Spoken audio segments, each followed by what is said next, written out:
कर्जा लिया इन 9 सालों में। और केंद्र की बाकी जितनी भी सरकारें आई, उन्होंने करीब 65 वर्षों में, 75 साल ही तो गए देश की आजादी को, 65 वर्षों में सब प्रधानमंत्रियों ने, सब सरकारों ने कर्जा लिया 55 लाख करोड़ का, और इस बीजेपी की केंद्र की सरकार ने कर्जा लिया 85 लाख करोड़ का। तो आंकड़े तो आप सच बोलिए, आप बताइए, बहस कीजिए। अब बीजेपी के प्रदेश के नेताओं को मेरी खुली चुनौती है, जब चाहे तब बहस कर ले, काम हमारा बोलता है। राजस्थान में वेलफेयर और डेवलपमेंट के लिए हमने जबरदस्त काम किया है, पब्लिक वेलफेयर के लिए। हमारे 1 करोड़ लोगों को बुजुर्ग, विकलांग, विधवा पेंशन देने वाला पहला राज्य राजस्थान है, जहां 1000 रुपये मिनिमम दिए जाते हैं। रोडवेज में इंटरव्यू के लिए जो बच्चे जाते हैं उनकी टोटल फ्री, परीक्षा देने के लिए जाते हैं टोटल फ्री, पहला राज्य राजस्थान। सैनिटरी पैड महिलाओं के लिए टोटल फ्री है। ओपीएस लागू करने वाला पहला राज्य राजस्थान है। यहाँ पे दुर्घटना बीमा में 10 लाख रुपए मिलते हैं। चिरंजीव में 25 लाख तक का प्राइवेट अस्पताल में इलाज फ्री है। सरकारी अस्पतालों में सब कुछ फ्री है। आप मुझे ये बताइए, भारतीय जनता पार्टी के लोग सिर्फ धर्म पर टकराव की जो बात करते हैं, इधर उधर की बात करते हैं, खुद की उपलब्धि बताते नहीं है। आज उन्होंने पूरा माहौल चुनाव का तो बना दिया, बार बार चार्ज लगाते हैं कांग्रेस चुनाव के मोड पर काम कर रही है। तो भाई साहब, कांग्रेस तो पिछले 5 वर्ष से काम कर रही है। कोरोना में हमारा स्पेशल मैनेजमेंट था, हमने तो काम में कोई कसर ही नहीं रखी, हर जगह हमारा काम बोलता है। इसलिए मैं आज कह रहा हूँ, ये जो 100 यूनिट बिजली फ्री की गई है, बीजेपी वाले बार बार चार्ज लगा रहे थे, कह रहे थे फ्यूल चार्ज लगेगा, फ्यूल चार्ज लगा कर दे रहे हैं। अब वो बिल में घुस गया, अब उल्टा बोलने लग गए। बीजेपी के लोग ये चाहते हैं कि कांग्रेस की सरकार महंगाई को रोकने के लिए महंगाई राहत कैंप में जनता को कुछ भी नहीं दे। वो पूरी कोशिश कर रहे हैं कि राजस्थान की जनता को कुछ नहीं मिलना चाहिए, जनता परेशान होती रहनी चाहिए। भारतीय जनता पार्टी तो पाप इसलिए लगेगा कि वो जनता को कोई रिलीफ देना ही नहीं चाहती।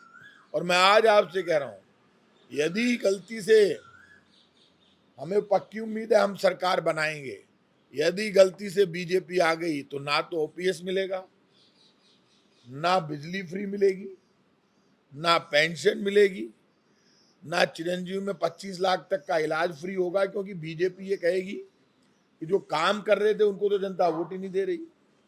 ऐसे में अब ये लड़ाई जनता वर्सेस बीजेपी है।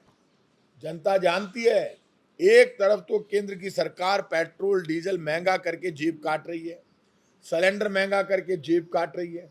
बीजेपी के नेता बार बार बोलते हैं कि राजस्थान का टैक्स ज्यादा है। राजस्थान का पेट्रोल डीजल पर टैक्स उतना ही है जितना वसुंधरा जी की सरकार में 2014 में था। टैक्स केंद्र की सरकार ने बढ़ाया है पेट्रोल डीजल पर। इस वक्त $81 प्रति बैरल क्रूड ऑयल के दाम है, और मनमोहन सिंह जी के टाइम पे $130 क्रूड ऑयल प्रति बैरल क्रूड ऑयल के दाम थे। सोनिया गांधी और मनमोहन सिंह जी के टाइम पे 70 रुपए लीटर से नीचे डीजल पेट्रोल था, जबकि क्रूड ऑयल महंगा था $130 पर, $50 का अंतर था प्रति बैरल। आज जब सस्ता हो गया तो आप 100 रुपये पार पेट्रोल ले गए और डीजल आप 100 के नजदीक ले आए, और सिलेंडर 1100 के पार ले गए। लेकिन जो कर्नाटक का झटका है, आज मैं चैलेंज कर रहा हूं, वो काम करेगा। अब बीजेपी रास्ते पर आ रही है, बीजेपी को लग रहा है कि ये जमीन खिसक जाएगी, केंद्र भी हार जाएंगे। अब बीजेपी जनता के पक्ष में घोषणाएं करना शुरू करेगी, और ये जनता के जो वोट की ताकत है, इसी से बीजेपी को सुधारा जा सकता है। इसलिए मैं लोगों से अपील करूंगा, भारतीय जनता पार्टी के नेताओं का घमंड तोड़ो। वो ये समझते हैं हमें तो बिना काम के ही वोट मिलता है, भाषण से ही वोट ले लेंगे। वोट भाषण से नहीं, राशन से और काम के आधार पर मिलना चाहिए। हम गलती करें तो हमें चुनौती मिलनी चाहिए, और बीजेपी गलती करे तो बीजेपी को चुनौती मिलनी चाहिए, तब जाकर लोकतंत्र मजबूत होगा।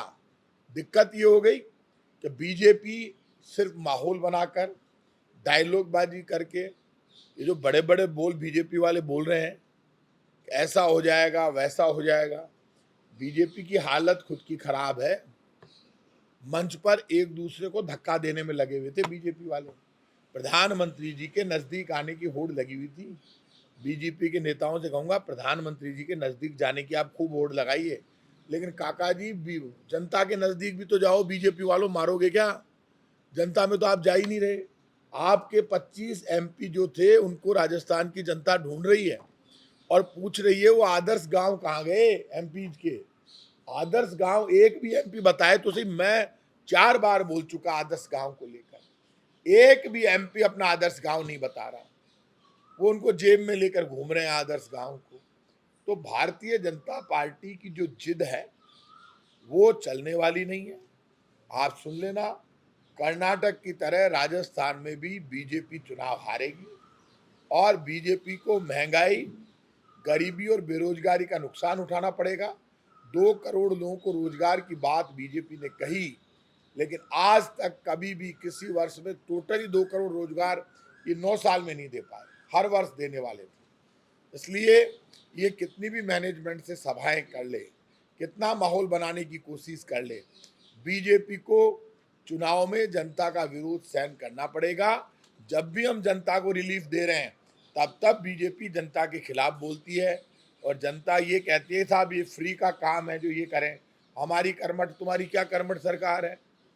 महंगाई के लिए आप जिम्मेदार हो, बेरोजगारी के लिए बीजेपी जिम्मेदार है, गरीबी के लिए बीजेपी जिम्मेदार है। बीजेपी किसी को कुछ देती नहीं है। इसलिए आज मैं कह सकता हूँ 100 यूनिट बिजली फ्री करना हमारा बहुत बड़ा, ये पहले ही हमने कर दी थी, अब 200 यूनिट कर दी, उसमें कोई टैक्स वैक्स नहीं लगेगा। ये बीजेपी वालों के मुंह पे थप्पड़ है। मैं बीजेपी वालों से कहूंगा, हमारी सरकार तो रोज जनता को रिलीफ दे रही है। बीजेपी ये बताए पेट्रोल डीजल 40 रुपए सस्ता कब कर रही है? उनको 40 रुपए सस्ता करना चाहिए, 50 रुपए टैक्स ले रहे हैं। आज बीजेपी चाहे तो पेट्रोल डीजल दोनों 40 रुपए सस्ता हो सकते हैं। गैस सिलेंडर बीजेपी को 500 रुपए में, 400 रुपए में देना चाहिए। हम जब 500 रुपए में उज्ज्वला वालों को, बीपीएल वालों को सिलेंडर दे रहे हैं तो वो क्यों नहीं देते बीजेपी वाले? बीजेपी को इतना घमंड है, ना तो वो पेट्रोल सस्ता करती है, ना डीजल, ना गैस सिलेंडर। उज्ज्वला वालों का नाम लेते हैं लेकिन उनको सस्ता गैस सिलेंडर नहीं देते। इसलिए बीजेपी के लोग का पैसा कहाँ जा रहा है, क्या काम कर रहे हैं? 2000 का नोट बंद कर देना, लोगों को लाइन में खड़े कर देना, 500 और 1000 का नोट पहले बंद किया, फिर नोटों को खत्म करने में, नष्ट करने में, नए नोट छापने में 50,000 करोड़ रुपए बीजेपी ने खर्च कर दिए। 50,000 करोड़। और अब वापस वही 2000 का नोट बंद कर दिया। कोई पता नहीं क्या होगा क्या नहीं होगा, करेंसी के क्या हालात हैं। डॉलर के मुकाबले रुपया बुरी तरह से पिट रहा है और कहते थे ये रुपया बार बार डॉलर के मुकाबले क्यों गिरता है, चुनाव से पहले बीजेपी वाले यही कहते थे। आज लगातार रुपया गिर रहा है और डॉलर लगातार कीमती हो रहा है, डॉलर भारी पड़ रहा है। ये इसलिए कि बीजेपी की पॉलिसीज ठीक नहीं है। बीजेपी सिर्फ वोट के अनुसार पॉलिसीज का निर्माण करती है, लेकिन इस बार बीजेपी ने वोट का डर निकल गया बीजेपी के मन से। बीजेपी वालों को घमंड हो गया। इसलिए मैं जनता से अपील करूंगा, जिस बीजेपी को इतना घमंड हो गया कि हम बिना काम के वोट ले लेंगे, उसको सबक सिखाना अब जनता का काम है। हमने काम में कोई कसर नहीं रखी है। मुझे पक्की उम्मीद है राजस्थान की जनता कांग्रेस पार्टी को वोट देगी और कांग्रेस पार्टी के साथ खड़े रहकर हमारे कामों के लिए हमारा उत्साह बढ़ाएगी।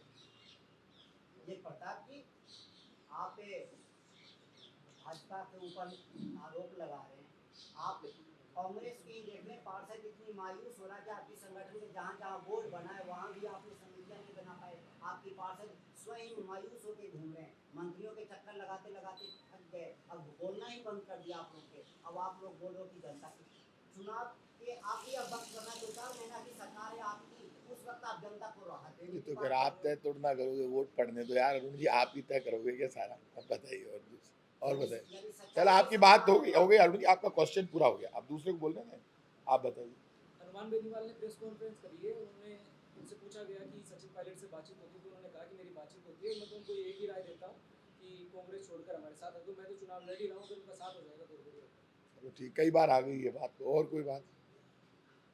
जो अल्टीमेटम था सचिन पायलट का वो बिल्कुल 31 तारीख तक था और आलाकमान ने जिस तरीके से एक तस्वीर दिखाई दोनों को साथ में लेकर के, लेकिन सचिन पायलट ने कल अपने विधानसभा क्षेत्र टॉक में इस बात को कहा कि कि मैं उन चीजों से समझौता बिल्कुल नहीं करूंगा जिन चीजों को मैंने पब्लिक डोमेन में रख दिया है। देखिए, एक बात अच्छी हुई दिल्ली में कि वेणुगोपाल जी ने बाहर आकर कहा कि हम सब मिलकर जाएंगे चुनाव लड़ने के लिए। और जब खड़गे साहब जो राष्ट्रीय अध्यक्ष है वो राहुल गांधी जी खुद मीटिंग में थे और बाकी सब नेता भी थे, रणधावा जी भी थे और बाकी सब नेता थे, तो सारे डिफरेंसेस खत्म करने की बात प्रेस के सामने वेणुगोपाल जी ने कही। सब इकट्ठे होकर जाएंगे, तो सब इकट्ठे होकर जाने में किसी ने भी इस बात का कोई खंडन नहीं किया है। अभी तक कहीं से भी खंडन हुआ क्या? बाकी बात अलग है, इकट्ठे होकर चुनाव लड़ने जाएंगे इसका तो खंडन किसी ने किया ही नहीं। अब आगे क्या होगा ये बात तो हाईकमांड के ऊपर छोड़ दी सबने।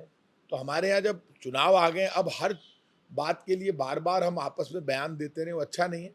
कांग्रेस पार्टी के लिए वेणुगोपाल जी ने जो बयान दिया नेतृत्व के आधार पर, उसमें सब संगठित होकर जाएंगे, सब लड़ेंगे। जब नेतृत्व का बयान आ जाता है उसके बाद कुछ बचता नहीं। आपको लगता है पब्लिक डोमेन में जो बातें कही जाती हैं नेताओं की तरफ से उससे वो बैक नहीं हो सकता, और इसी का यही कारण है कि सचिन पायलट उस बात से पीछे नहीं हट सकते, और एक मजबूत नेता, जिम्मेदार नेता के लिए ये बहुत ज्यादा जरूरी हो जाता है। देखिए, जब पार्टी नेतृत्व तय करता है तो उसमें हर नेता को बात माननी पड़ती है और वो बात मानना हम सबकी जिम्मेदारी है। तो अब जो स्थिति होगी वो सब हाईकमांड तय करेगा। और ये तय बात है कि ये सब बातें जिन नेताओं के बीच में होंगी वही ज़्यादा बोल सकते हैं, उनमें अच्छा नहीं लगता मैं जवाब दूँ। साहब जी, आपने अभी कहा कि पेट्रोलियम पदार्थों की रेट 40 रुपये प्रति लीटर कम करेंगे।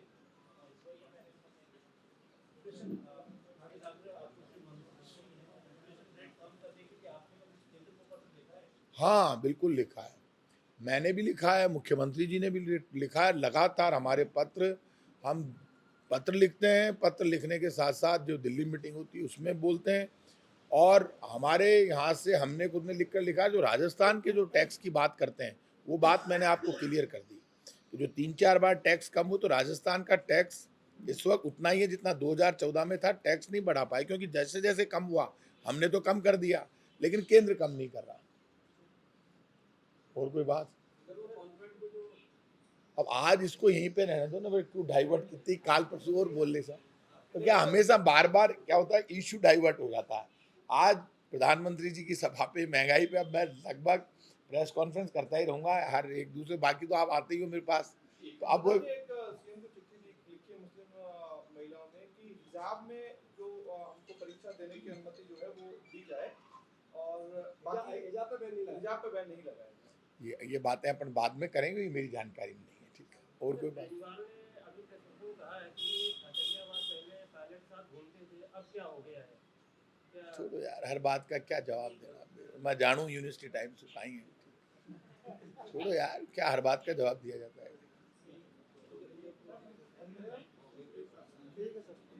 बहुत पहले हूँ, जानूं यार। ये आंगनबाड़ी केंद्रों में जो मिड डे मील, पोषाहार और मिड डे मील का काम कॉन्फेड करता है, सहकारिता विभाग के पास है। और जो फूड पैकेट का मामला वो भी वही कर रहा है, उसमें मैं बाद में कभी बोलूँगा। मेरे हाथ में ये कुछ भी नहीं है ना, मेरे यहाँ जो सिर्फ गेहूँ आता है वो ट्रांसपेरेंट तरीके से बट जाता है, मेरा कोई लेना देना नहीं है। इनमें आप जानो, वो बांटने वाले जाने, और कोई एजेंसियां जाने, मेरा कोई लेना देना नहीं। अब वो जो टेंडर हो पा रहे नहीं हो पा रहे, मैंने थोड़ा ना रोका है, मेरा डिपार्टमेंट दूसरा है, सहकारिता विभाग। अब वो क्यों नहीं कर रहे मुझे क्या मालूम। नहीं, मेरे ऊपर नहीं लगेगा, क्योंकि फूड डिपार्टमेंट से ये काम फाइनेंस डिपार्टमेंट के अधिकारियों ने सहकारिता विभाग को दे दिया।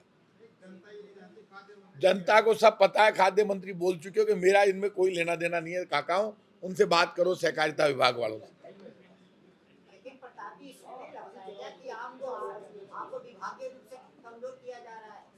अब क्या कर सकते हैं, अब क्या कर सकते हैं अरुण जी इसमें? अब चुनाव लड़ने जाएं या लड़ते रहें आपस में दिन भर? हाँ, भारत, अच्छा ठीक है, आपको बुला लूंगा अरुण जी, आप मेरे मित्र हैं।